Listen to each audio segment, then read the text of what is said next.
Peut-être commencer, François, par, le sujet justement qui vient d'être, évoqué par, François Martin, c'est-à-dire, le dossier Epstein. Beaucoup de révélations, des, millions de documents, jetés en pâture, même s'ils ont été en partie, biffés, caviardés. Et encore une fois, si j'ose dire, les affreux complotistes que nous sommes, eh bien, avions raison.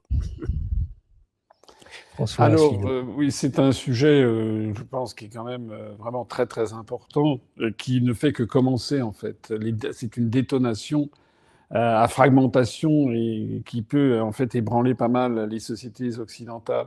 C'est, je Ouais. pense, la raison pour laquelle, d'ailleurs, comme le disait François Martin juste avant, il y a cette espèce d'omerta en France, qui montre d'ailleurs à quel point c'est scandaleux.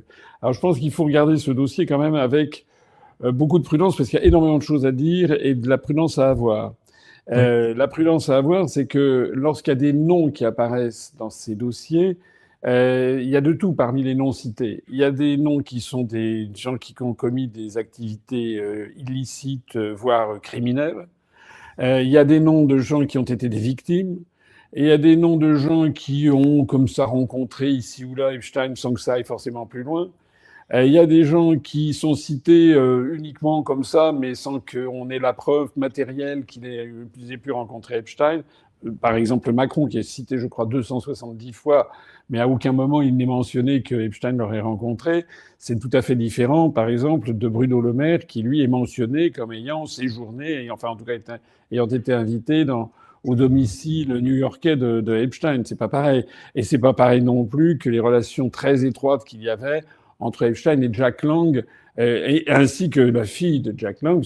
On a appris au passage que la fille de Jack Lang avait été, si j'ose dire, couchée sur le testament de Jeffrey Epstein, puisqu'elle a hérité de 5 millions de dollars. Enfin, c'est des choses incroyables. Quoi. Bon, donc il faudrait être très prudent. Il y a une deuxième prudence aussi à avoir, c'est qu'il y a 3 millions de pages qui ont été divulguées et que l'on peut aller consulter sur le site du ministère de la Justice. Alors, il y a des internautes qui ont rendu la consultation plus facile d'ailleurs. Donc on peut aller chercher soi-même les informations, mais il y a soit des plaisantins, soit des officines qui sont là pour embrouiller les choses, et qui balancent parfois des informations que l'on ne retrouve pas dans les dossiers Epstein, donc qui sont des fausses informations. Hein, donc, il faut bien vérifier que les informations qui émanent de ces dossiers. Hein, par exemple, il y a cette rumeur, je crois, qui a circulé, selon lequel le nouveau maire de New York serait un des fils naturels de Epstein. Je ne crois pas que ça soit mentionné dans aucun des dossiers des dossiers Epstein, mais c'est sorti comme ça. Et donc, il faut faire très attention à quand on relaye des informations qui circulent, parce que sinon, c'est une façon, si vous voulez, de décrédibiliser l'ensemble. Hein. C'est comme, par exemple, les personnes qui faisaient valoir des arguments quand même très solides sur les questions qui sont restées sans réponse, par exemple, sur les attentats du 11 septembre.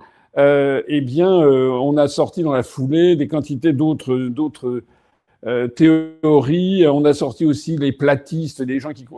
il paraît qu'on nous explique qu'il y a 10% des Français qui penseraient que la Terre est plate. Moi, je n'en ai jamais vu un seul. Mais vous voyez, dans la mesure où on balance comme ça des informations, et ça, Wikipédia, de ce point de vue-là, est champion. Sur Wikipédia, par exemple, pour l'affaire du 11 septembre, il y a la théorie officielle, la version officielle, et puis il y a un article sur les versions alternatives où là, vous trouvez de tout. Vous trouvez à boire et à manger. Vous trouvez des théories qui sont assez, en tout cas, qui méritent qu'on y réfléchisse, et puis d'autres qui sont complètement farfelues. Et donc, on fait un mélange de tout. Alors, c'est un peu le risque qu'il y a, à mon avis, sur ces dossiers Epstein, c'est que faut vraiment faire attention avant de relayer les informations. Le troisième point, je crois qu'il faut dire sur ces dossiers, c'est que d'abord, ils ne sont pas complets.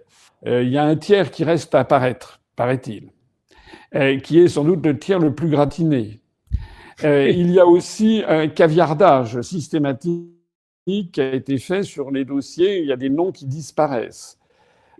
Il se pose donc des questions de savoir qui a décidé et qui a caviardé les noms et en vertu de quels critères. Voilà, c'est encore un questionnement. Autre questionnement, pourquoi ça sort maintenant ? Ça fait des mois et des mois qu'une partie de l'opinion publique américaine réclamait ça. Est-ce que c'est tout à fait fortuit que ça apparaît maintenant, ou est-ce que ça obéit à une espèce d'agenda caché et dans quel but ? Et certains estiment vous connaissez cette théorie, qu'il s'agirait de faire pression sur Donald Trump, qui apparaît quand même dans ces dossiers, et éventuellement faire pression pour qu'il intervienne militairement en Iran. Et que tant qu'il ne le serait pas, il y aurait une espèce de montée en pression. Ça n'est qu'une théorie, mais vous connaissez cette théorie. Alors, ce qui est intéressant, c'est de voir, et là je rends hommage d'ailleurs, il y a une vidéo qui a été faite sur, avec Idriss Aberkane, Alexis Poulain et Didier Maistre, que j'ai trouvé tout à fait intéressante, parce qu'ils sont allés chercher, moi j'ai pas eu le temps de faire ça, sont allés chercher, ils ont découvert des choses quand même qui sont tout à fait intéressantes. Ce qui est intéressant, c'est que, par exemple, le nom de l'ancien Premier ministre israélien Ehud Barak arrive régulièrement, alors que celui de Netanyahou, jamais. Oui. Donc, selon l'adage latin qui prodet, à qui profite le crime, certains pensent que ça pourrait être un règlement de compte de Netanyahou contre Ehud Barak, qui était son ennemi juré. Ça, c'est un point qui est intéressant. Il pourrait y avoir derrière des luttes de factions à l'intérieur de l'État israélien. Il y a également quelque chose qui est tout à fait notable, c'est que la famille Rothschild apparaît, notamment Ariane Rothschild, apparaît à plusieurs reprises, même assez souvent, sur des sujets sur lesquels on va revenir, des sujets très politiques, alors que la famille Rockefeller, jamais.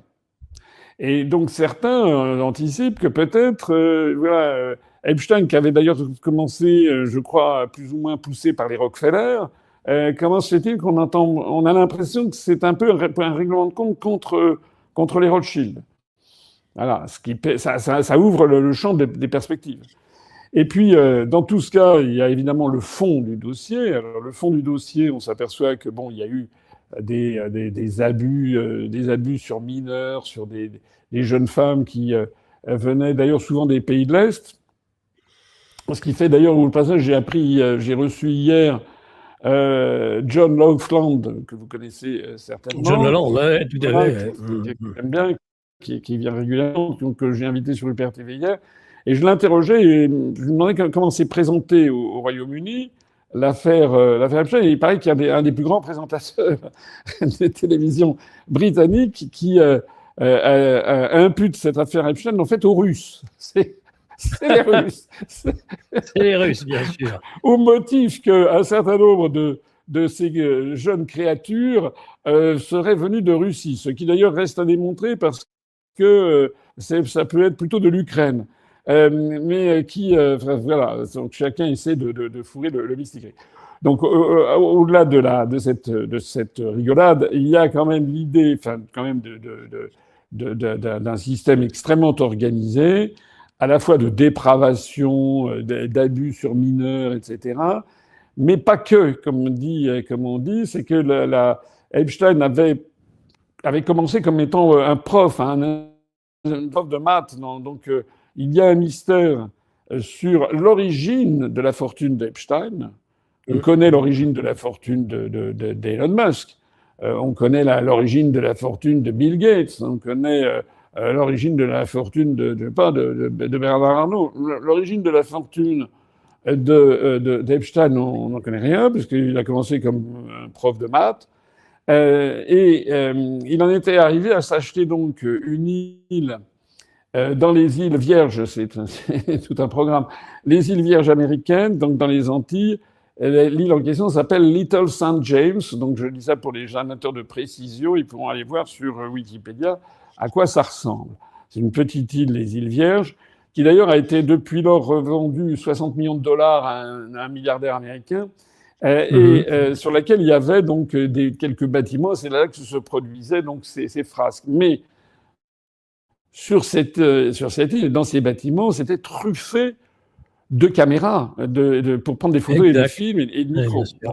Donc il y avait quand même derrière l'idée, effectivement, c'était pas seulement d'organiser des orgies, des parties fines, etc. C'était également de faire ce que les Russes et d'autres appellent les kompromat, c'est-à-dire quelque chose qui permet de faire du chantage.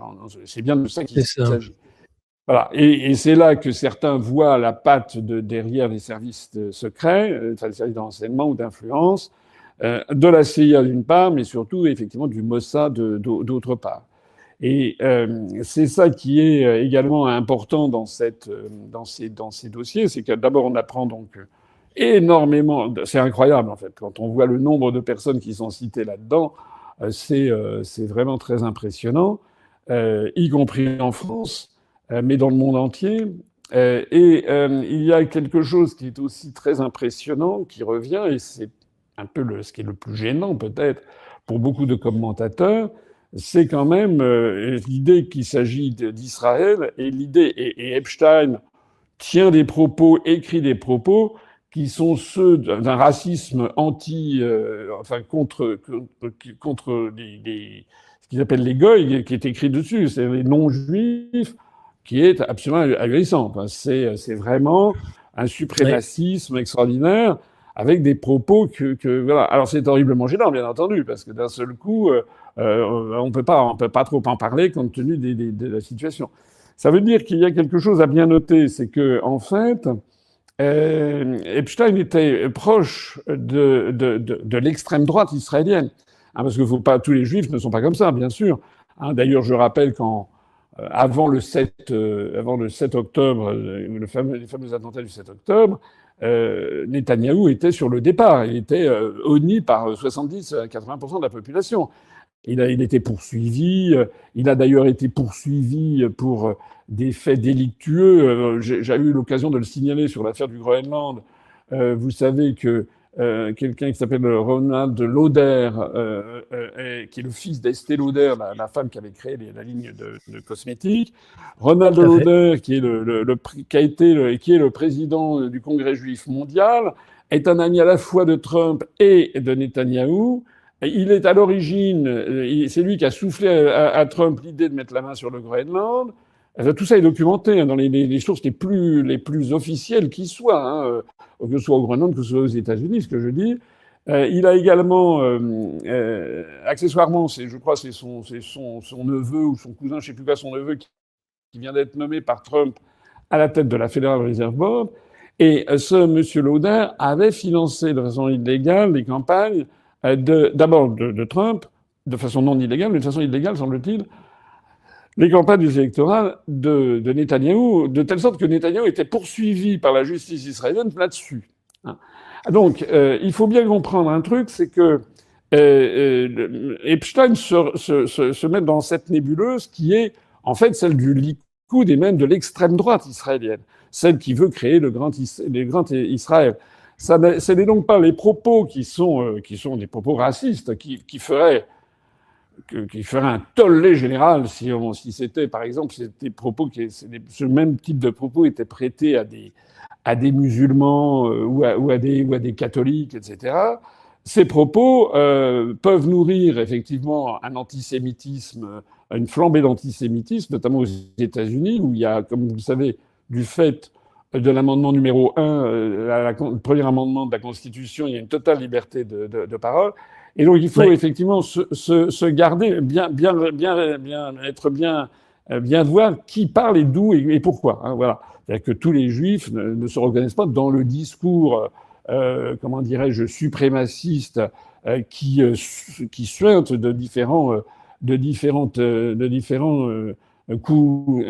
comment dirais-je, courriels, emails émanant de tout ça. On y voit aussi des interventions en matière politique qui sont assez extraordinaires. Et notamment, on voit effectivement, alors par exemple, Dieudonné a été cité.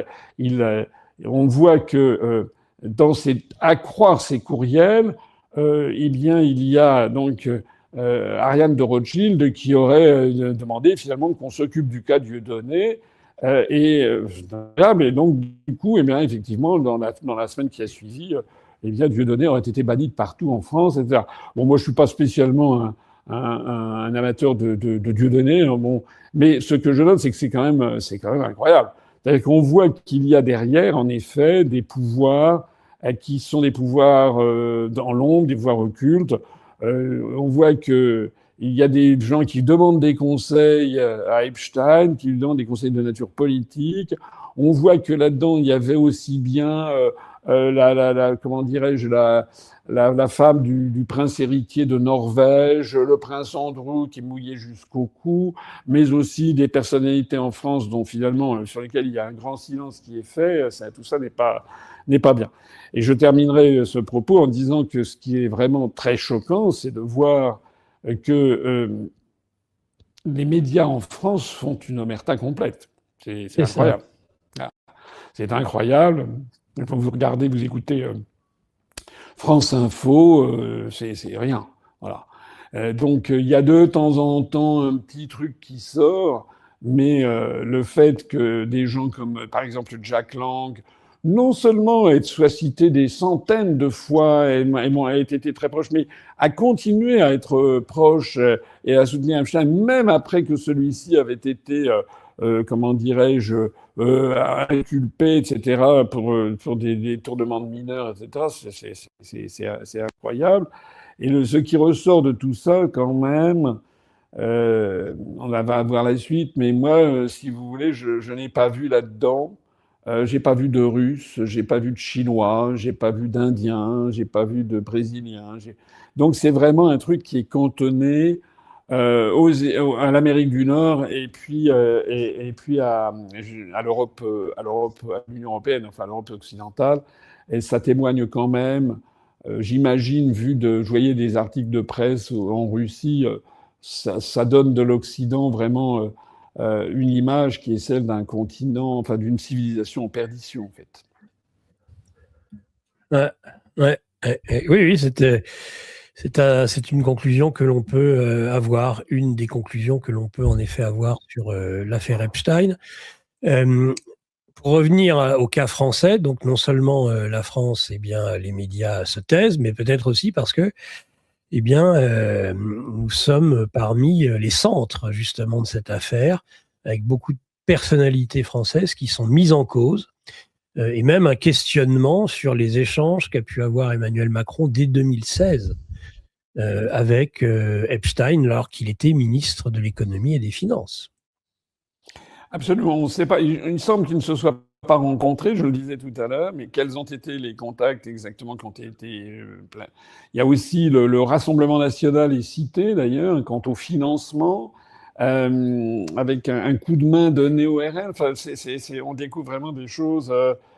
Alors tout ça, c'est par bribes, hein, mais c'est vraiment très très inquiétant. Alors il y a aussi quelque chose d'extrêmement inquiétant, c'est que il y a quand même, on ne peut pas ne pas remarquer la convergence, enfin la concomitance plus exactement des événements entre d'une part la sortie de ces dossiers explosifs qui font un scandale national aux États-Unis. Hein. Les États-Unis, c'est quand même le pays où il y a tous les déballages possibles.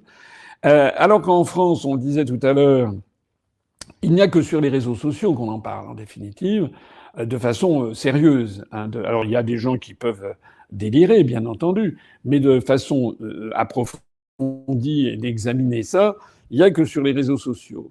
Et qu'est-ce que l'on voit apparaître? On voit apparaître d'abord les fact-checkers, hein, les autoproclamés, Rudi Reichstadt, etc., Raphaël Grabli, qui annonce que tout ça, ce sont des complotismes. Enfin, c'est incroyable. Enfin, on nie maintenant les évidences, quoi. C'est nier l'évidence. Hein. Les preuves sont sur la table, on le nie.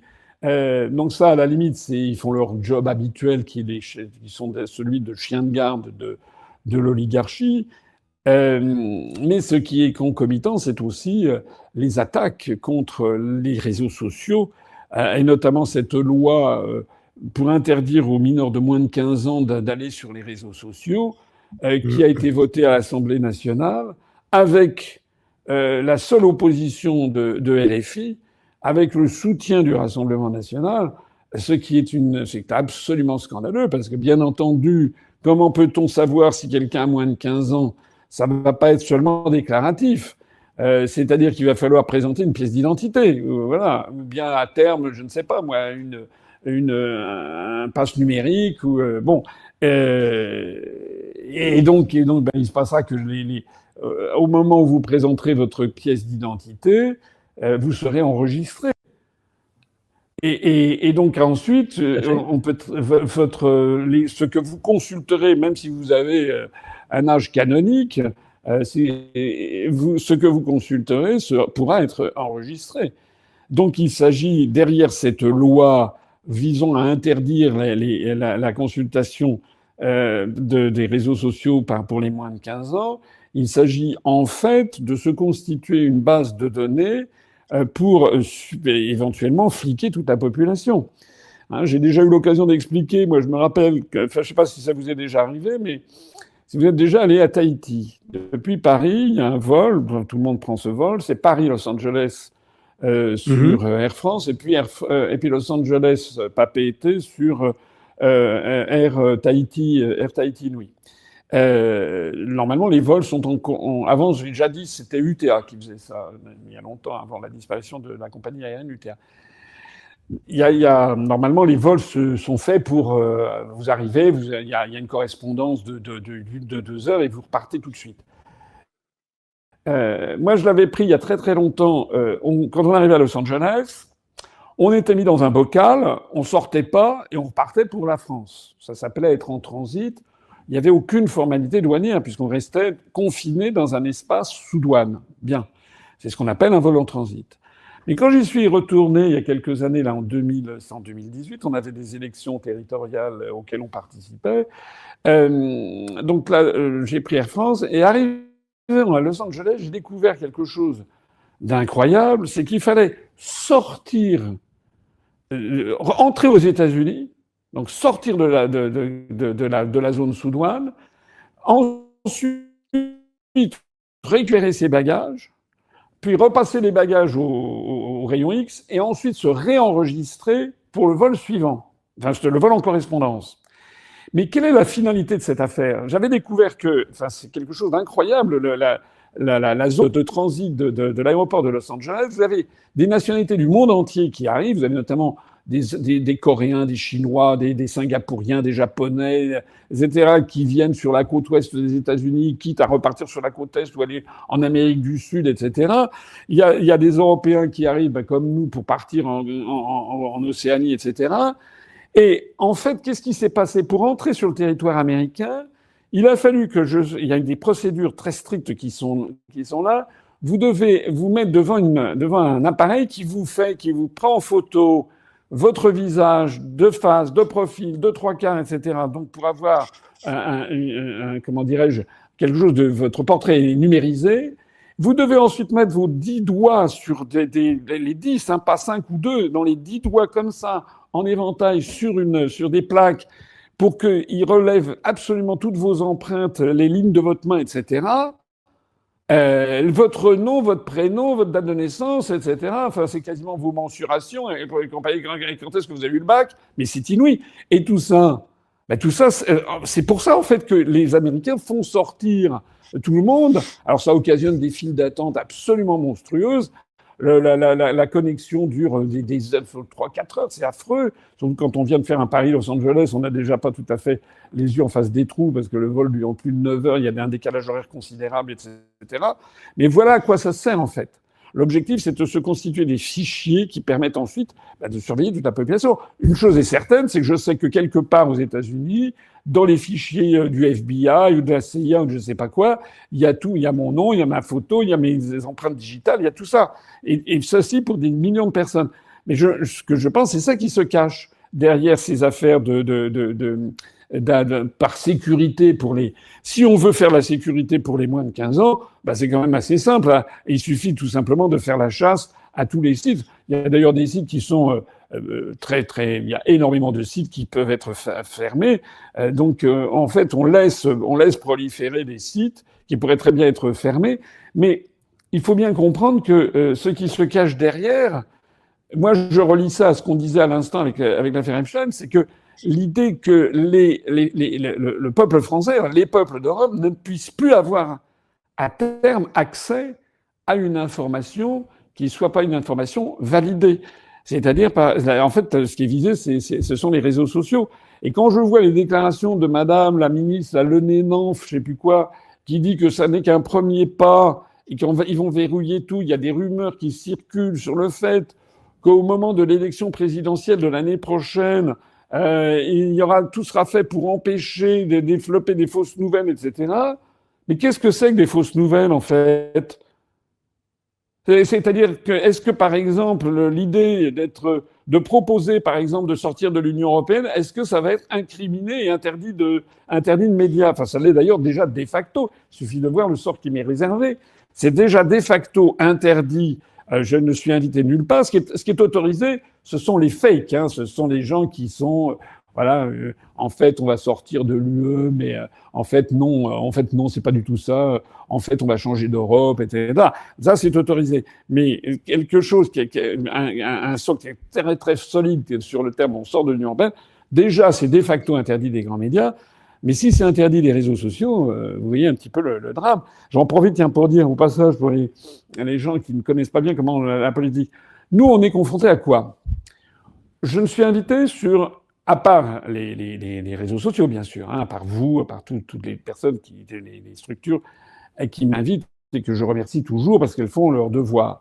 Mais, enfin, pas leur devoir, elles font un devoir citoyen, elles font un devoir démocratique formidable. Mais sur les télévisions mainstream, je ne suis plus jamais invité, sauf par une nuit sans lune, s'il y a une élection donc à minuit et demi, etc. Bon, et seulement par la période électorale. Mais sinon, je ne suis plus jamais invité sur les télés, plus jamais invité sur les radios. Si on veut faire une campagne d'affichage, on risque de se ramasser on en a déjà eu des amendes très importantes si on fait de l'affichage sauvage. Parce qu'on a mis dans la tête des Français, ah là, l'affichage sauvage, c'est pas bien du tout, ça pollue, etc. Donc en plus, on se fait houspiller par une partie du public. Donc vous ne pouvez plus mettre d'affiches, sauf sur les panneaux dits d'expression libre. Sauf que les panneaux d'expression libre, il n'y en a pas à Paris. Ça règle déjà le problème. Il y a toute une série de municipalités qui ne respectent pas la loi. Et il y en a d'autres, comme la municipalité de Nice, où il y a effectivement des panneaux d'expression libre. Mais vous avez les équipes du maire de Nice, ces équipes qui passent leur temps à circuler toute la journée. Dès qu'il y a des affiches qui ne sont pas conformes à ce qui est souhaité, elles sont dans la demi-heure arrachées, recouvertes. On le sait. Dès qu'on colle à Nice, dans la demi-heure, tout est effacé. Voilà. Donc on peut plus afficher. Si par ailleurs on veut avoir des salles pour s'exprimer, il y a énormément d'endroits où on nous dit non, excusez-nous, nous on fait pas de politique. Mais enfin c'est incroyable en fait. Vous voyez, c'est-à-dire on est complètement invisibilisé et étranglé. Voilà. Donc l'affaire, ce qui se passe avec l'affaire Epstein, malheureusement, on comprend la finalité en fait. Parce qu'on a vraiment une caste, une espèce d'hyper-caste transnationale qui est en fait une caste mafieuse. Parce que ce qui ressort de toute cette affaire, c'est quelque chose d'extrêmement mafieux. Hein, c'est du chantage, c'est une espèce de protection d'un parrain, c'est de l'argent qui circule, etc. Donc c'est vraiment la mafia, en fait, au pouvoir. Et puis, le citoyen, le bon citoyen qui veut s'exprimer, eh bien, il est de plus en plus traqué. Et c'est pour ça que, personnellement, je terminerai ce propos, mais le vote du Rassemblement national est une honte absolue. Ça montre d'ailleurs au passage que le Rassemblement national est totalement, d'ailleurs, fait partie du système. D'ailleurs, je ne l'ai pas inventé. C'est dans les dossiers Epstein, il est question justement du financement du Rassemblement national qu'il faudrait éventuellement faciliter. Alors, François Asselineau, il y a en effet, vous avez commencé à l'évoquer, une sorte de passe numérique. En tout cas, on voit bien ce qui se cache derrière la pseudo-protection des moins de 15 ans par rapport aux réseaux sociaux. Donc, une volonté de censure. Et puis, même, apprenons-nous, une perquisition au siège social de X à Paris. Donc, X est dans le collimateur parce que X est en effet devenu, depuis Musk un espace d'expression relativement libre. Et ça, d'évidence, l'Europe n'en veut pas et Macron encore moins. Oui, c'est ce que je viens de dire. C'est gravissime. Vous avez raison de signaler ce fait. C'était hier. Alors, il paraît que donc Musk va être convoqué pour une audition libre. On se rappelle aussi comment Pavel Durov de Telegram avait été arrêté dans des conditions. Enfin, la France, on est vraiment en pointe, si j'ose dire, sur la lutte contre la liberté d'expression. Enfin, c'est hallucinant. Sans compter que l'argent public est déversé sur des médias qui sont détenus par des milliardaires. C'est-à-dire que ce sont eux souvent les diffuseurs de fake news. C'est-à-dire que on est.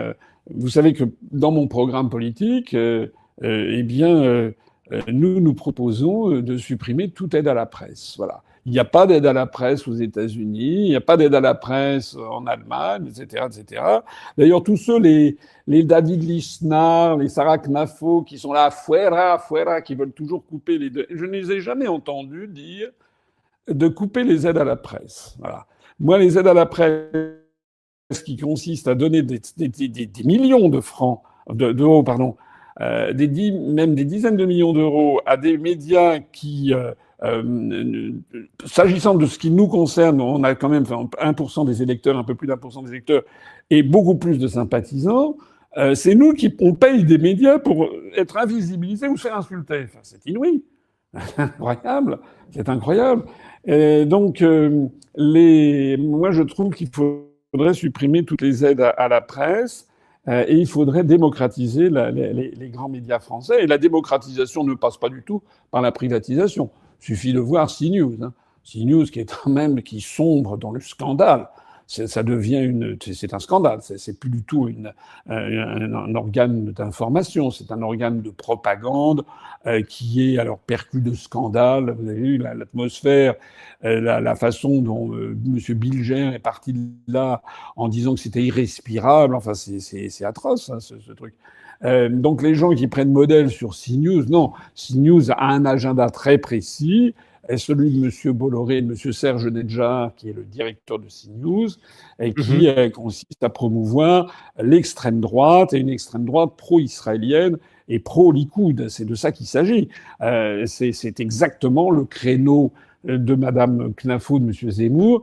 Et en fait, c'est un peu le même créneau. Ils essaient de nous refaire un Macron, mais un Macron qui tiendrait des propos plus souverainistes, pour coller à l'époque. L'époque en ce moment, donc c'est d'autant plus dangereux.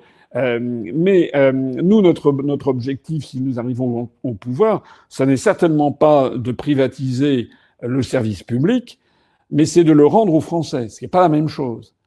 Parce que le fait que, effectivement, le service public, qui me boycotte tout autant d'ailleurs que les médias privés, donc lui est tenu effectivement, d'une part par des syndicats, etc., mais aussi par les allées du pouvoir. Faut pas Madame Ernotte, Madame Veil, etc. sont des personnes qui ont été choisies par Macron. Faut quand même pas l'oublier, parce que je sais qu'on explique sur CNews à longueur de journée que les médias publics sont dans la main des islamo-gauchias, enfin, cette espèce de rhétorique comme ça. Non, c'est d'abord avant tout dans la main de Macron. C'est lui qui a choisi les gens qui sont à la tête de Radio France, de France Télévisions, etc.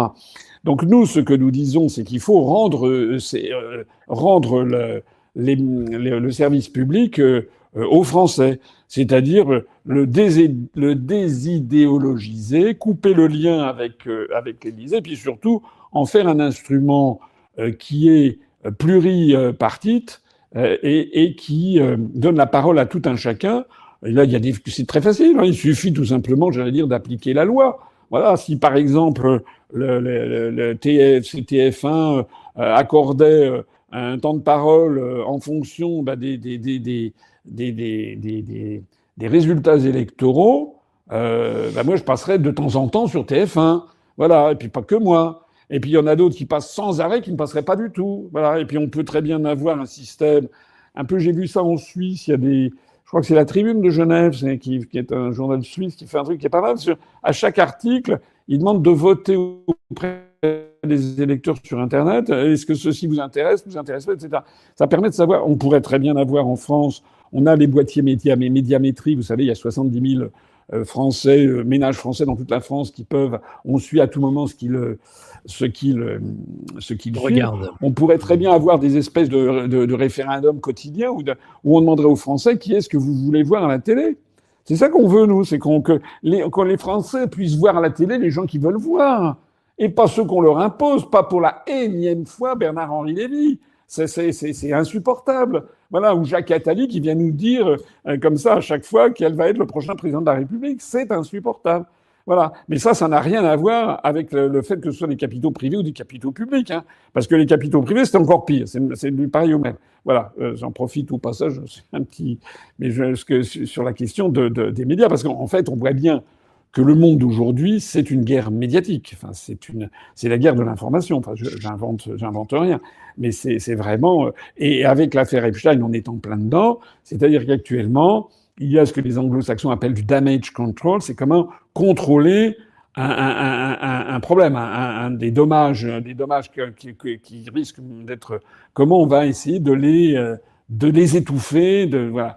Par exemple, en parlant d'autre chose, en ne disant qu'une toute petite partie de la réalité, en se focalisant sur telle ou telle personnalité, mais en ne parlant pas des autres, en cachant l'économie générale du truc. Parce que sur les médias français, vous allez avoir peut-être de temps en temps un petit mot sur, voilà, on apprend par exemple que la fille de Jack Lang a quand même démissionné de je ne sais quelle association, mais je ne crois pas qu'elle ait renoncé à l'héritage de 5 millions de dollars. Mais on n'aura pas, si vous voulez, il n'y a pas ce que j'ai dit tout à l'heure, cette remise en perspective de qui est-ce qui est derrière. Est-ce que c'est un coup des Rockefeller contre les Rothschild? Est-ce que c'est un coup de Netanyahou contre Ehud Barak et contre la gauche israélienne? Est-ce que c'est un coup du Mossad et de la CIA pour contraindre Trump à intervenir contre sa volonté en Iran, enfin, etc., etc. Ça, là, on a droit à des gens qui sont payés par l'État pour expliquer que les gens qui se posent ces questions seraient des complotistes. Voilà, ce qui est en train de devenir d'ailleurs une qualité, hein, d'être complotiste. C'est-à-dire des gens qui réfléchissent par eux-mêmes et qui se posent des bonnes questions. Voilà. Hein, pourquoi ça sort? Qui est-ce qui est derrière? Qui est-ce qui a caviardé? Enfin voilà. On demande aux Français qui regardent les grands médias d'être en fait des abrutis et de ne surtout pas réfléchir par eux-mêmes. Et qu'est-ce que vous inspire, par exemple, Sarah Knafo, qui ferait plus de 10% à Paris? Étonnant. Écoutez, Madame Knafo, elle a du talent. Je ne dis pas le contraire. Elle a fait l'ENA, elle est sortie de l'ENA à la Cour des comptes, donc elle a quand même quelques qualités. Il est d'ailleurs assez drôle que sans les nains qui bouffent de l'ENA toute la journée, d'un seul coup, elle trouve que Madame Knafo est formidable. Madame Knafo, elle a surtout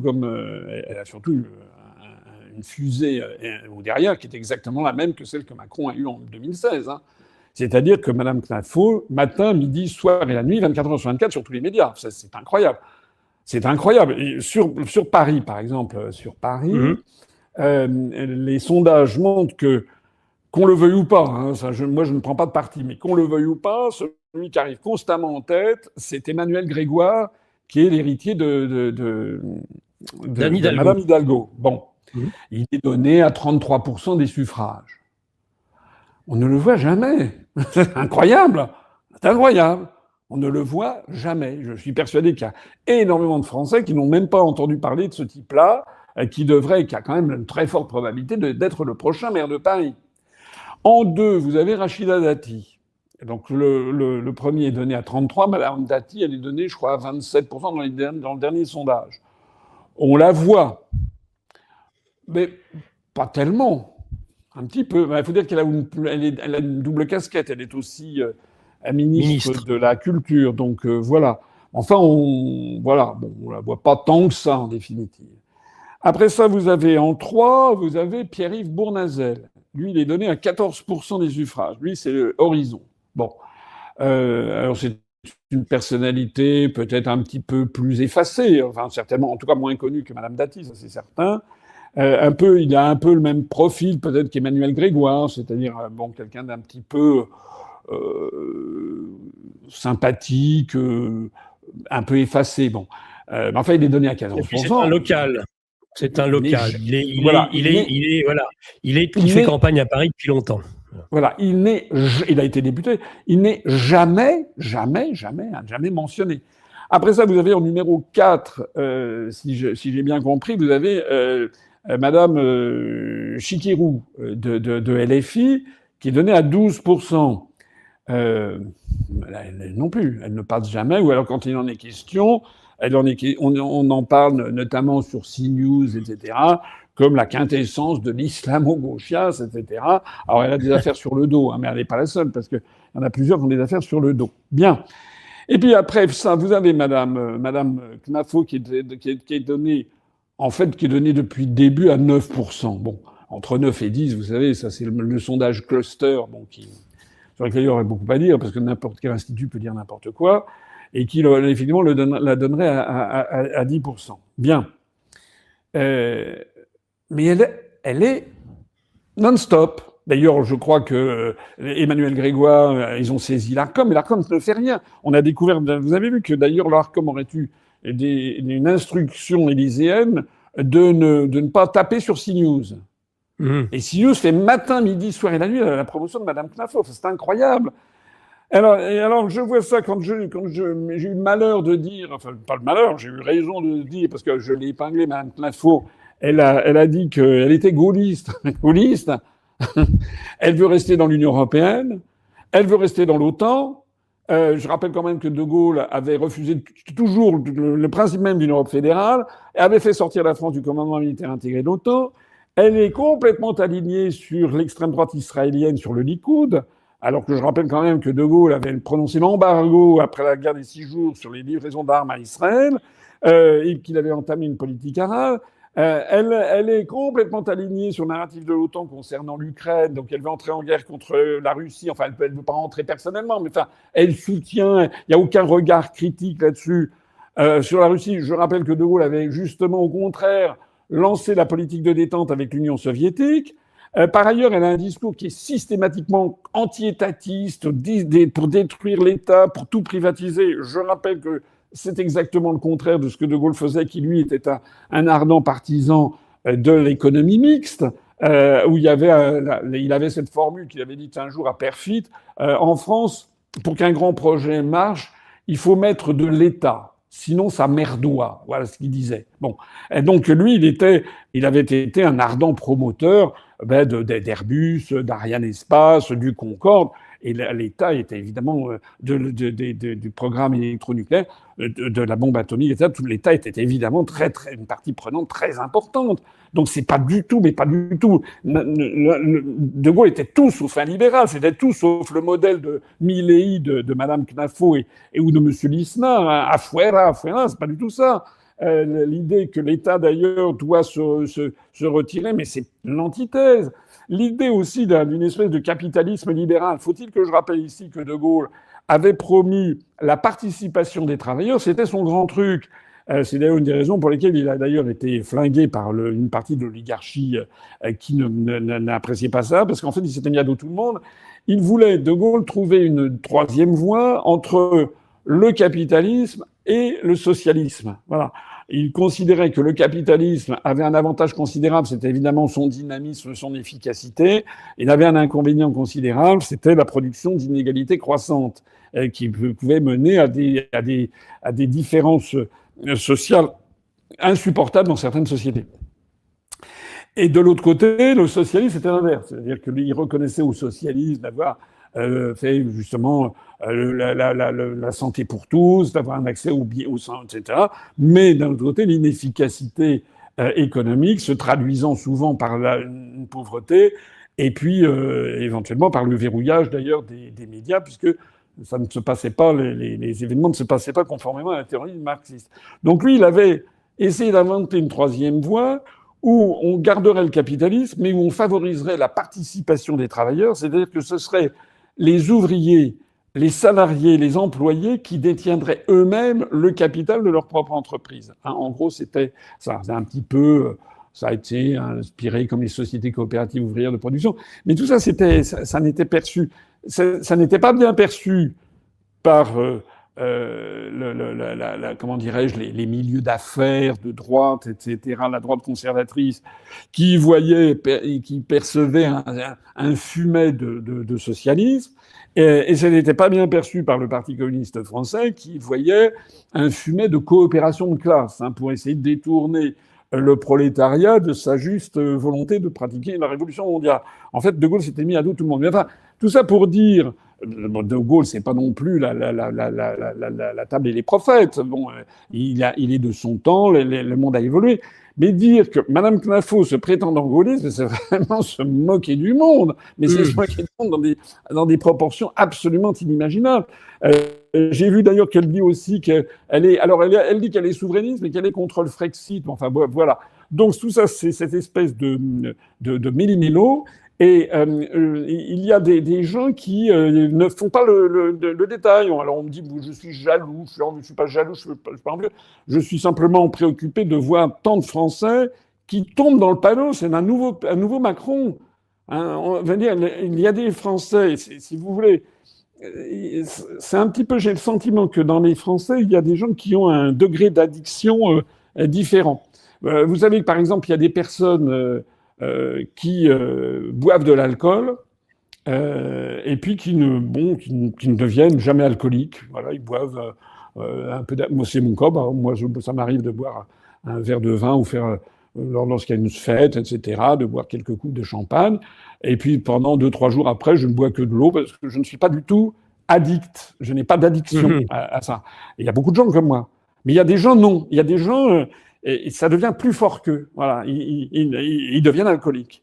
C'est quelque chose qui les dépasse. Mais j'ai l'impression que c'est la même chose avec les médias. C'est-à-dire qu'il y a des gens, quand on promeut de façon aussi outrancière quelqu'un en disant « Regardez comme elle est géniale », etc., alors qu'elle dit quand même pas mal de sottises. D'ailleurs, moi, je lui ai proposé, c'est pas moi d'ailleurs, c'est Éric Morillon qui a proposé un débat avec moi, notamment sur le Frexit. Et puis Didier Maisto a proposé la même chose. Moi, je suis d'accord, mais elle a pris la poudre d'escampette. Hein, les gens qui disent « Elle est brillante, elle est intelligente, elle est brillante, elle connaît ses dossiers », mais qu'on le voit.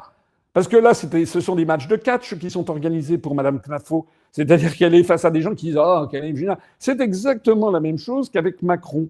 Avec Macron, en 2016, vous avez « Qu'est-ce qu'il est génial, c'est le Mozart de la finance, il est extraordinaire ».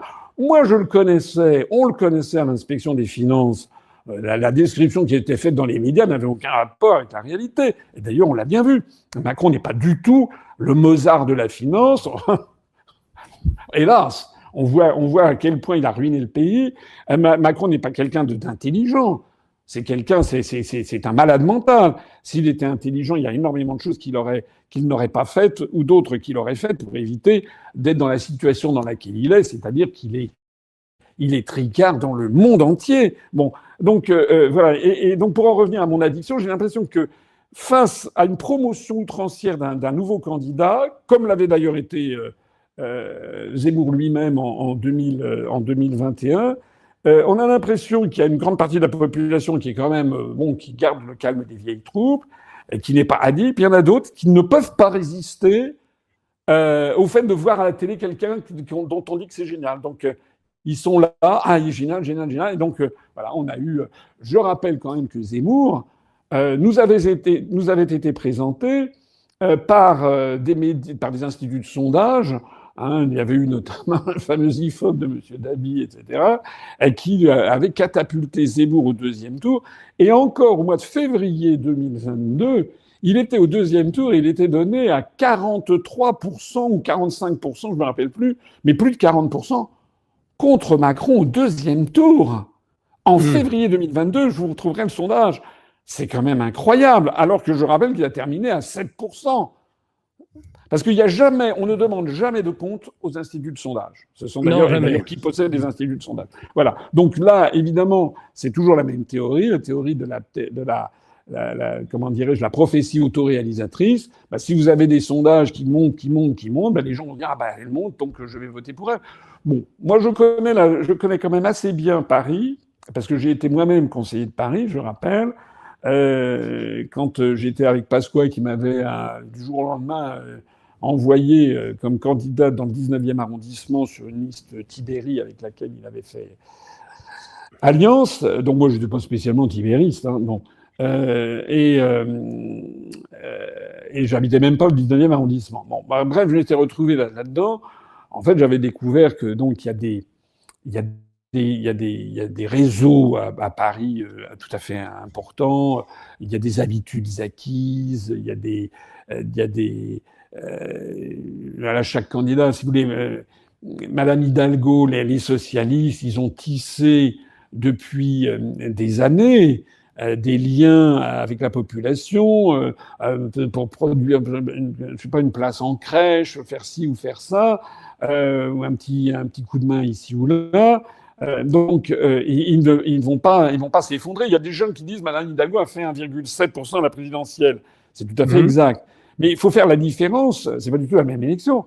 C'est pas du tout la même élection, l'élection présidentielle et les élections à Paris. Donc à Paris, si vous voulez, vous avez si Madame Knafo fait 9 à 10%, ça sera déjà un très beau score compte tenu de la situation à Paris. Mais ça sera un très beau score. Mais c'est le moins qu'on puisse en attendre, compte tenu du fait qu'elle est catapultée par tous les médias. Enfin, c'est incroyable. Donc, si vous voulez,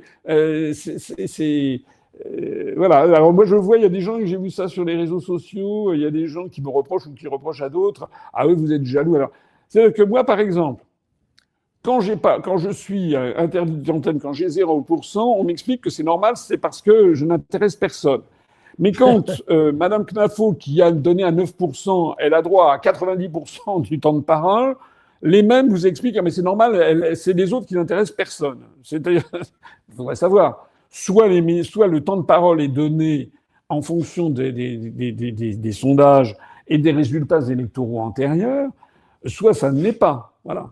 Mais on peut pas avoir, c'est toujours, moi en tout cas, je suis toujours un mauvais cas. Donc voilà ce que j'avais à dire sur ces questions. En attendant, ce qui est certain, c'est que une élection municipale, excusez-moi, je vais enfoncer une porte ouverte, mais c'est plus profond qu'il n'y paraît. Je vais dire qu'une élection municipale, c'est une élection municipale. Voilà. Ça veut dire quoi? Ça veut dire que, je le sais d'autant plus, je vais vous raconter une petite anecdote qui est à mon détriment, où j'ai l'air un peu sot, donc je le raconte d'autant plus volontiers. C'est sot, j'ai l'air un peu naïf. Quand j'avais été envoyé par Pasqua, donc en 2001, moi j'étais allé chez Pasqua, j'étais pas allé chez Pasqua pour des raisons de politique politicienne, j'étais allé chez Pasqua parce que il avait fait une liste aux européennes de 99 avec Philippe de Villiers, pour s'opposer, pour dénoncer la ratification du traité d'Amsterdam qui a mené au transfert de la politique migratoire à l'Union européenne à partir du 1er janvier 99. Et comme je le dis souvent, ça fait quand même 27 ans que Madame Le Pen, M. Bardella, Madame Marion Maréchal, M. Zemmour, Madame Knafo oublient toujours d'expliquer aux Français que toutes les questions migratoires, c'est pas nous qui les gérons, c'est Bruxelles, depuis 27 ans. Bon. Donc moi, j'avais été candidat, je m'étais rapproché de Pasqua, j'avais trouvé ça absolument scandaleux. Et en plus, à l'origine, Pasqua s'était rapproché de Chevènement. Donc l'origine, c'était de faire une espèce de truc au-dessus du clivage droite-gauche pour protester contre les vols de souveraineté. Bon, ça ne s'était pas fait. Chevènement avait finalement retiré ses billes parce qu'il avait eu des pressions du Parti socialiste. Et donc Pasqua s'était retourné vers sa droite et donc vers Philippe de Villiers. Bref, je me retrouve envoyé par Pasqua pour faire une campagne municipale à Paris. Mais j'étais pas du tout allé chez Pasqua pour ça.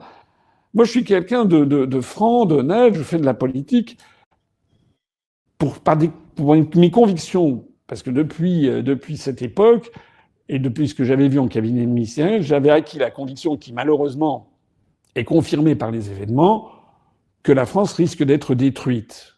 Et je l'avais déjà senti dès les années 90, dès la fin, la fin du XXe siècle, de voir à quel point la France était dépouillée de ses pouvoirs et qu'on prenait des décisions qui étaient à l'encontre des intérêts nationaux. C'est pour ça que je fais de la politique, même si j'en ai brisé ma carrière administrative. Je gagne. J'ai fait un trait sur le pactole que j'aurais gagné si j'étais allé dans une banque, etc. Bien Je sûr. fais ça par conviction. Ça peut arriver quand même dans la vie. Hein, comme je le dis, il y a ce proverbe chinois qui dit c'est lorsqu'un pays est en proie au chaos qu'apparaissent des responsables intègres. Ben, je prétends à être quelqu'un d'intègre et à être quelqu'un qui fait ça par conviction. Bon. Alors, ça fait quand même bientôt 19 ans que je bouffe de la vache enragée, quand même. Hein. Faut quand même le dire. Bon, c'est quand même énorme, 19 ans. Sans jamais avoir dévié, sans jamais avoir été attiré par un petit sucre, etc. Alors, j'aurais pu dire un jour, oui, bon, peut-être qu'on va dire qu'on est pour une autre Europe. Non. Parce que je sais que c'est le piège, l'autre Europe. Je sais que c'est comme ça que c'est piégé. Hein. Bon. Bref, donc, je reviens à mon propos. C'est surtout un moyen, je pense, François, de pouvoir aller dans les médias. Oui, tout à fait. Mais à partir de ce moment-là, vous perdez votre âme et vous perdez votre pouvoir de cohérence et de conviction. Voilà. Parce qu'au bout du compte, c'est un peu une croyance téléologique ou même théologique.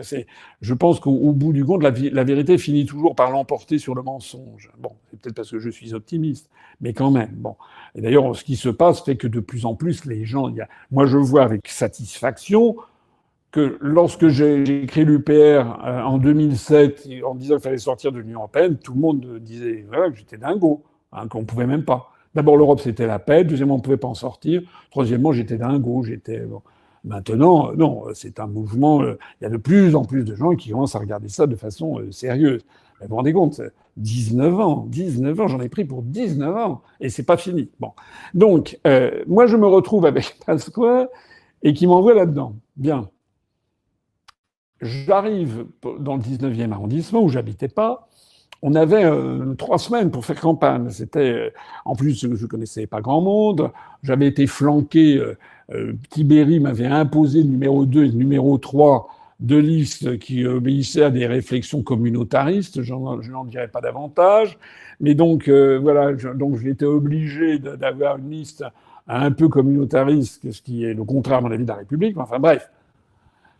J'arrive sur le terrain et je me dis, je vais faire un premier tract. Donc j'avais fait ça j'avais bricolé ça, 300 tracts dans un truc de quartier, vous savez. On doit avoir déjà les premiers tracts après à présenter, puis aller voir les gens.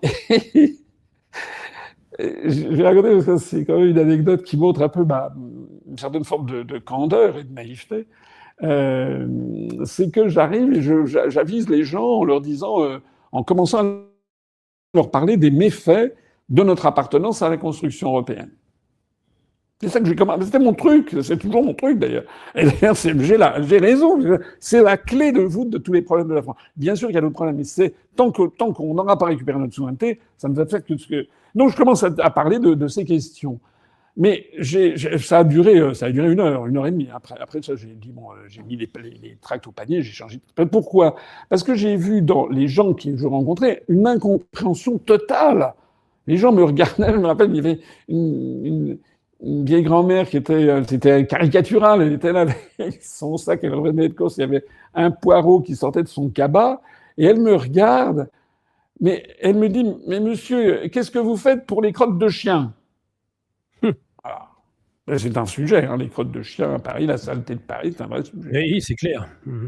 Et là, je me suis dit, bon, il y a peut-être un truc qu'il faut que je revoie quelque part. Ça paraît évident ce que je dis. Ah, mais bon, si vous voulez, comme disait Oscar Wilde, la vie n'est qu'une lente désillusion. Donc, j'ai découvert qu'une campagne municipale, c'est une campagne municipale.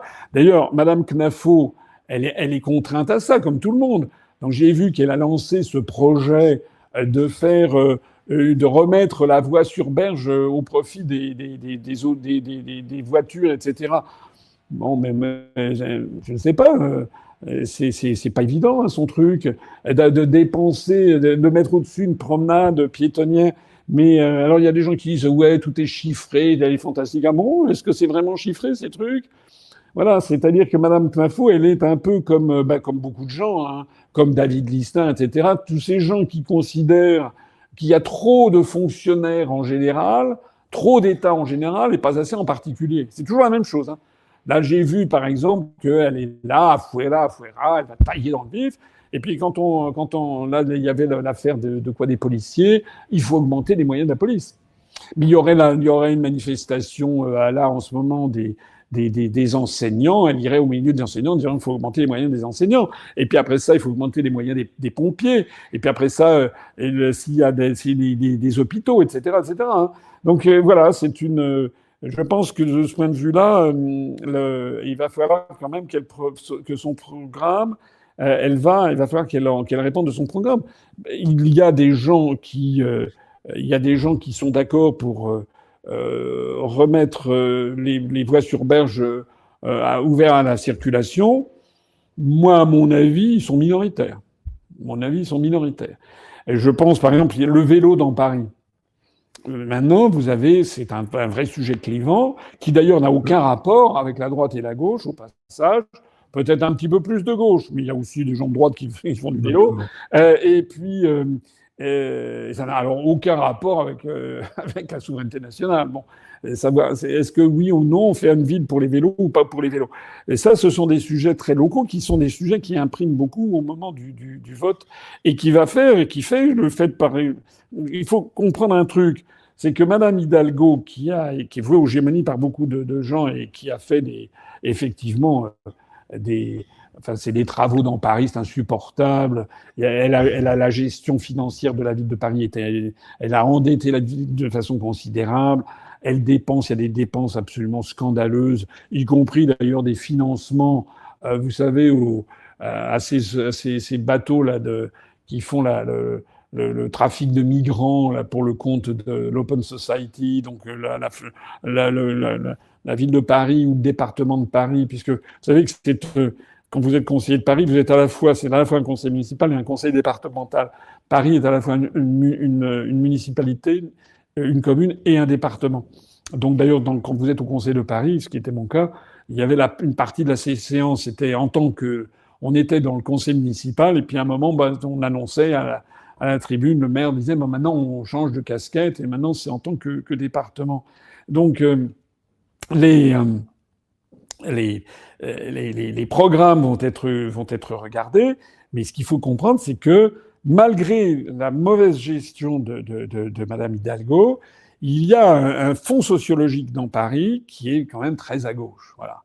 Zemmour, il avait fait 8%, je crois, à Paris.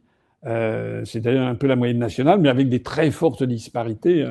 Je crois pendant la présidentielle, il avait fait quelque chose comme 17% dans le 16e arrondissement, où il y a à la fois une forte communauté juive et aussi une forte bourgeoisie d'argent.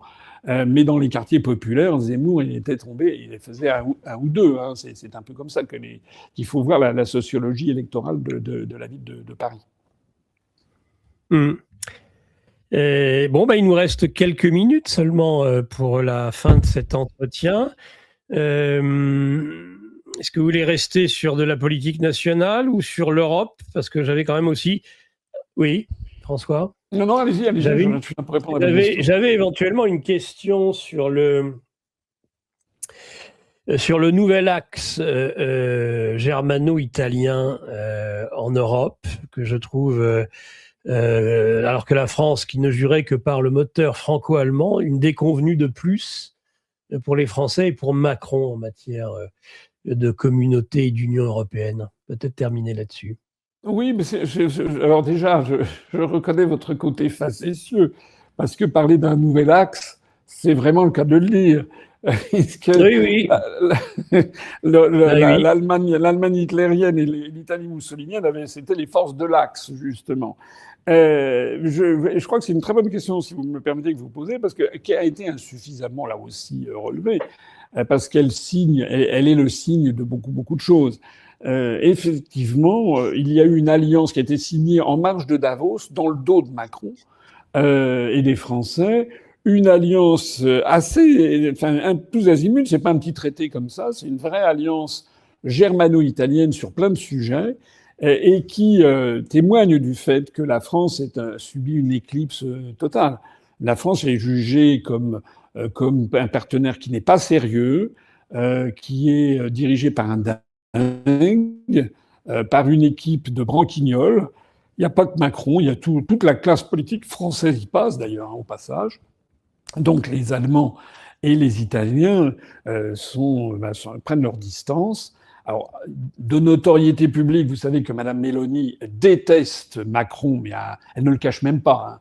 Lorsqu'il y a une réunion du G7, etc., elle le regarde comme ça, avec une moue de dédain. Elle ne le supporte pas. Bon, elle a raison d'ailleurs. Moi, je peux la comprendre. Par ailleurs, Mme Meloni, comme M. Merz, ce sont quand même des pays très atlantistes, l'Italie et l'Allemagne. Je rappelle quand même qu'il y a encore des forces armées américaines importantes en Allemagne. Madame Meloni, comme Merz d'ailleurs, mais Meloni plus encore, elle colle à Trump d'une façon extraordinaire. Sur l'affaire du Groenland, elle a tout de suite dit qu'elle n'était pas du tout d'accord avec les prises de distance de Macron, etc. Elle a refusé d'envoyer le moindre carabinier, et qui évidemment se faire venir de Sicile pour l'envoyer au Groenland. Le gradient de température eût été un petit peu beaucoup. Enfin, au-delà de la blague, bon, elle a tout de suite compris que c'était ridicule. Bon, donc elle a soutenu en fait Trump. Et Merz, pareil. Donc Macron s'est retrouvé, en gros, il est à peu près seul avec les Danois. Donc on a envoyé 15 clampins. Merz avait envoyé, vous avez rappelé, peut-être 13 soldats qui ont passé 48 heures et qui sont revenus juste dans 48 heures après. Enfin, on n'en parle pas beaucoup, mais c'est... Et je pense que Merz, et au-delà de Merz, les élites allemandes et les Italiens se disent en ce moment la France n'a pas du tout, c'est vraiment l'homme malade de l'Europe, il y a des places à prendre. Et par exemple, la politique hystérique que l'on a vis-à-vis de l'Algérie, alors chauffé à blanc par Retailleau et par CNews et par Zemmour et par Knafo, etc., pour des raisons d'ailleurs, ils sont originaires eux-mêmes d'Afrique du Nord. Et donc il y a une espèce de comment dirais-je, de politique extrêmement agressive vis-à-vis de l'Algérie, qui d'ailleurs nous le rend bien. Là-dedans, il y en a qui se frottent les mains, ce sont les Italiens et les Allemands qui sont en train de prendre la place. Hein. Faut quand même pas oublier que l'Algérie, c'est potentiellement, il y a des grandes réserves en hydrocarbures. Les Italiens il y a eu Tebboune, le président italien, qui est allé avec toute une série de chefs d'entreprise algériens en Italie. Ils ont été reçus en grande pompe à Rome. Il y a eu des accords commerciaux. Et la France, c'est incroyable, mais c'est comme ça. La France, elle est en train de se faire évacuer du Maghreb, en tout cas d'Algérie, par l'Allemagne et par l'Italie. Alors, déjà, il y avait les Chinois et les Russes qui sont dans les parages, les Américains aussi. On est en train de perdre notre truc. Donc, vous avez raison, en fait, c'est dramatique. Ça témoigne, alors ça, j'ai pris l'exemple de l'Algérie, mais sur beaucoup d'autres exemples, ça témoigne du fait, d'une part, que Macron, on en a déjà parlé 50 000 fois, le scandale, c'est que les oppositions n'aient pas débarqué ce type-là. Moi, je l'ai réclamé depuis 2018. Hein, le dossier, on l'a mis en ligne depuis 2018 sur le fait qu'il fallait débarquer ce type-là. Bon, le moins qu'on puisse dire, c'est que là encore, j'avais raison. Bon, ça n'a pas été suivi. On va se le ramasser jusqu'en 2027, en espérant qui quittera bien les lieux en 2027, mais c'est une catastrophe. Mais il n'y a pas que ça dans ces événements. Il y a aussi un autre fait plus important, moins conjoncturel, c'est la preuve que le couple franco-allemand n'existe pas, n'a jamais existé en fait. Voilà, c'est un couple où on a déjà que l'Allemagne nous trompait avec les États-Unis, hein, puis ils ont signé l'alliance germano-américaine, Amerikanische Bündnis, hein, pour le XXIe siècle. Ça avait été fait par Schröder, le prédécesseur de Merkel, et George W. Bush. Ça avait été ensuite repris par Merkel. Mais maintenant, voilà que les Allemands nous trompent avec les Italiens. Bon, donc, en fait, il n'y a jamais eu de couple. Voilà, c'est tout simplement ça. Donc, c'est encore un des bobards de la propagande européiste qui s'effondre. Je note d'ailleurs qu'il n'est plus beaucoup question du couple franco-allemand. on n'en parle plus du tout parce que il n'y a pas que ça, mais il y a surtout les sujets. On s'est rapproché des Britanniques ces derniers temps. Voilà, on s'est rapproché des Britanniques, mais pas ce qu'il y a de mieux en Grande-Bretagne. Parce que j'en parlais hier justement avec John Logland, les gens pourront aller voir justement la vidéo que j'ai faite avec lui. Les Britanniques, ils ont fait le Brexit, mais ils l'ont pas fait en fait. C'est-à-dire qu'ils ont fait le Brexit, mais ils n'en tirent aucun avantage puisqu'ils sont dirigés par le clone de Macron, par un type qui est dans la main de l'oligarchie euro-atlantiste. Donc en fait, au lieu si nous on avait fait le Frexit, et encore faudrait-il que celui qui fasse le Frexit, que ce soit moi qui mette en œuvre ça, puisque c'est le projet que je porte depuis 19 ans. Je connais quand même assez bien le sujet. De la même façon qu'au Royaume-Uni, normalement, celui qui aurait dû mener le Brexit, c'était Nigel Farage. Mais Nigel Farage a été évincé. Ceux qui ont fait le Brexit, le parti conservateur ou les travaillistes, qui n'en voulaient pas. Et qui ont tout fait pour neutraliser ce truc. Voilà, j'ai déjà pris cet exemple. C'est comme si en France, demain, Macron faisait un référendum sur le Frexit. Je rappelle qu'en 2018, lorsqu'il était allé à Londres, et devant la BBC, il avait dit que s'il y avait un référendum sur le Frexit en France, probablement le oui au Frexit l'emporterait, ce qui était incroyable comme déclaration, qui d'ailleurs a été très largement nettoyé des réseaux d'Internet. Nous, on en a gardé quand même une copie, mais c'est pas si facile à trouver maintenant. Et donc, imaginons que Macron fasse un référendum sur le Frexit, et puis que le oui l'emporte. Et que ce soit Macron et Le Cornu qui mènent à bien le Frexit, il ferait tout pour le saborder. Ou du moins ne pas en tirer la substantifique moelle. C'est quoi la substantifique moelle du Frexit si on le fait? Ça veut dire que la France récupère sa souveraineté nationale dans tous les domaines. Je dis bien dans tous les domaines, à commencer notamment par les questions internationales. C'est-à-dire que moi, si j'avais été élu en 2017, si on avait fait le Frexit, on aurait gardé des bonnes relations avec la Russie. Et aujourd'hui, on importerait des hydrocarbures russes à très bas coût. On aurait également, si on était sorti de l'Union européenne, on serait sorti du marché de l'énergie. Les Français ne paieraient pas des sommes, et pas seulement les ménages, mais aussi les entreprises et les industries. On ne paierait pas le prix de l'électricité à des taux faramineux. Si on était sorti à partir de 2017, par ailleurs, si on était sorti de l'euro et si on avait eu quelqu'un de raisonnable, moi j'aurais jamais fait ce qui a été fait, c'est-à-dire le confinement généralisé, qui a obéi en fait à un mot d'ordre général de cette oligarchie qu'on retrouve dans les dossiers Epstein, parce que les mêmes gouvernements disent les mêmes choses au même moment. Donc nous, moi ne faisant surtout pas partie de tous ces milieux, on aurait géré l'affaire du Covid de façon, j'allais dire, à la biélorusse ou à la suédoise. C'est-à-dire, on n'aurait pas fait le confinement, on n'aurait pas arrêté un pays tout entier. C'est comme ça que Macron a mis à bas la France. Il a endetté plus de 600 ou 700 milliards d'euros ont été dépensés pour rien, absolument pour rien. Quand on pense à ce que ça aurait pu donner cet argent s'il avait été investi, même le quart de cet argent, ou le sixième, si on avait investi 100 milliards d'euros dans les départements et territoires d'outre-mer, dans la santé, dans la justice, dans la sécurité et dans les infrastructures, mais vous vous rendez compte, et dans la recherche fondamentale, enfin, on aurait fait des progrès absolument extraordinaires. Donc voilà ce qui se passe. Et donc si encore une fois, et si on avait fait le Frexit, eh bien on aurait rompu avec, par exemple, ce projet d'avion franco-allemand. Vous avez vu, maintenant c'est le directeur français de Airbus Défense qui dit il faut arrêter le SCAF là. Ça fait 10 ans qu'on essaye d'avoir un avion de combat franco-allemand, ça ne marche pas. D'abord parce que les deux pays n'ont pas les mêmes besoins militaires. Deuxièmement parce que les Allemands veulent piquer en fait la technologie de Dassault, voilà, sans rien avoir en échange. Ben, nous, on n'aurait pas ça. Et donc, on serait avancé de plus belle lurette. On aurait réarmé la France. Voilà, enfin, ça changerait tout.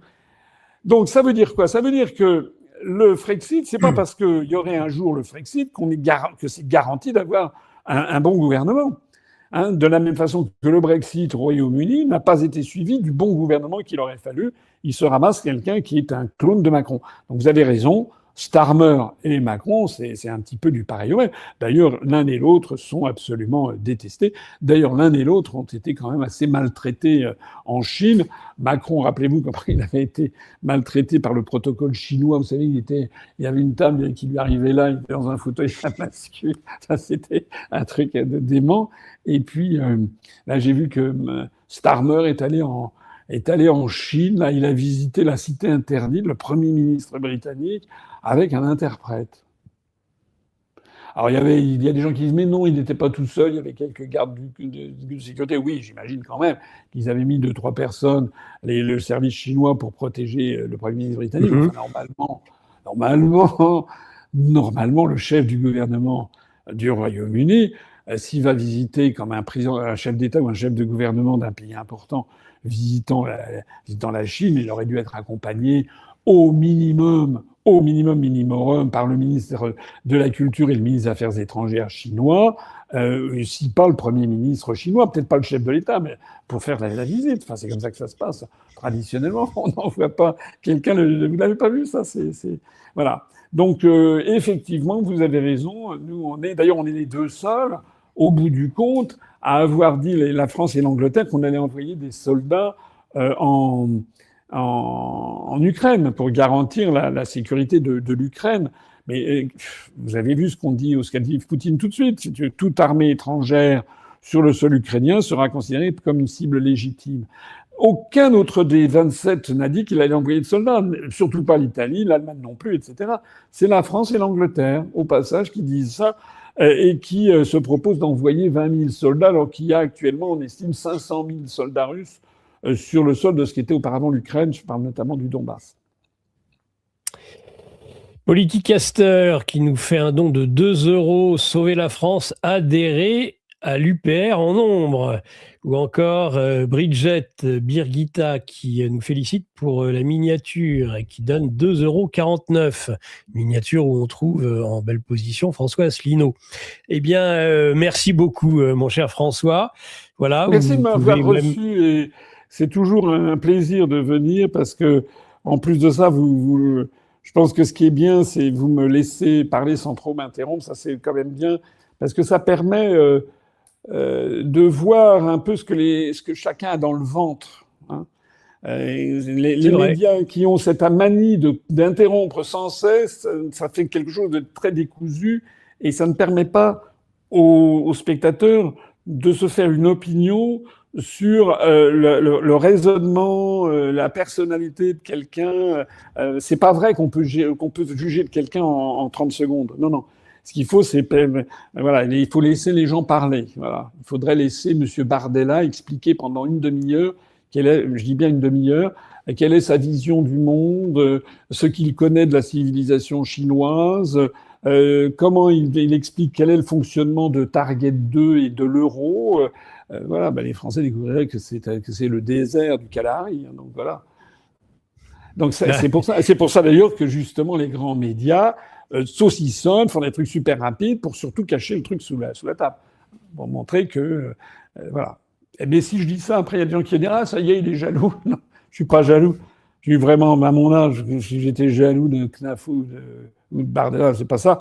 Pas du tout que je suis jaloux, c'est que je suis inquiet pour la France. Voilà. Inquiet d'avoir, que l'on nous présente maintenant comme les sauveurs de la France, quelqu'un qui a 30 ans et Mme Knafou qui en a 32. Ça va pas. Quand vous prenez la liste, d'ailleurs j'ai vu ça, de tous les dirigeants des 40 ou 50 plus grands pays du monde, les plus jeunes ont 45 ans, quoi. Et puis nous, paf, on va nous mettre 30 ans. Il y a un truc qui cloche, quoi. Ça veut bien dire que la France, elle est tombée sous une domination et qu'elle n'est plus libre de il faut que les Français se ressillent. Si vous me permettez, je conclurai là-dessus. Les Français, ils ont le pouvoir de changer. Ah, il faut que vraiment les Français, ils arrêtent avec cette espèce de lamento permanent, ça va pas, etc. De toute façon, moi, je vais plus voter. Mais il n'y a pas de plus beau cadeau que l'on puisse faire à l'oligarchie que de ne pas aller voter. Voilà. C'est le plus beau cadeau qu'on peut leur faire. Il n'y a pas de plus beau cadeau qu'on puisse faire à l'oligarchie que de voter pour Bardella ou pour Madame Knafo ou pour Madame Le Pen, parce que ou pour Glucksmann, parce que toutes les personnes, je dis bien toutes les personnes qui sont mises en avant dans les grands médias ont été calculées savamment pour de toute façon, au bout du compte, d'ailleurs rendre comment dirais-je, hommage lige, comme on disait à l'époque médiévale, au Seigneur. Voilà, c'est ça. Tiens, d'ailleurs, au passage, moi, j'aimerais savoir ce que M. Bardella ou M. Zemmour ou Mme Knafo ou Mme Maréchal disent des dossiers Epstein. Allô? Ils ont dit quoi? Ils n'en disent rien, oui. Rien du tout. D'ailleurs, on ne leur pose pas la question. Voilà. Qu'est-ce qu'ils en disent? Qu'est-ce qu'ils disent de voir les instructions qui sont données par Madame Ariane de Rothschild? Ils en disent quoi? Qu'est-ce qu'ils disent des propos tenus par Monsieur Epstein? Ils en disent quoi? Ah. Non, je pense que les Français, ils ont un pouvoir réel, mais il faut simplement, c'est comme dans les Saintes Écritures, il faut que les écailles leur tombent des yeux. Voilà. C'est-à-dire qu'il faut qu'ils arrêtent, qu'ils sortent de ce système de syndrome de Stockholm dans lequel, en fait, est la population française, une espèce de fascination morbide à regarder les télés et à se... Non, il faut que les Français ils coupent la télé et puis qu'ils se disent, nom d'une pipe, on est quand même les héritiers d'un peuple qui a un pays qui a 1500 ans d'âge depuis Clovis, 1000 ans depuis l'accession du duc Capet au trône de France à Noyon. Voilà, on est la France quand même de Louis XIV, des soldats de l'an 2, de Clémenceau, de Charles de Gaulle, de Molière, de Corneille, de Victor Hugo, de Pierre et Marie Curie. Enfin voilà, c'est ça la France. Donc il faut se redresser. Et ça, c'est très facile. Hein. Il suffit simplement, mais c'est ça qui est difficile, parce que les gens sont sous emprise psychologique. Il suffit qu'en 2027, ils élisent le candidat qui leur est caché par les médias. Voilà, c'est ça. C'est aussi simple que ça. S'ils élisent un candidat qui leur est montré par les médias, on est sûr et certain que la situation va continuer à se dégrader. Voilà. Et le candidat qui est caché par les médias, c'est moi.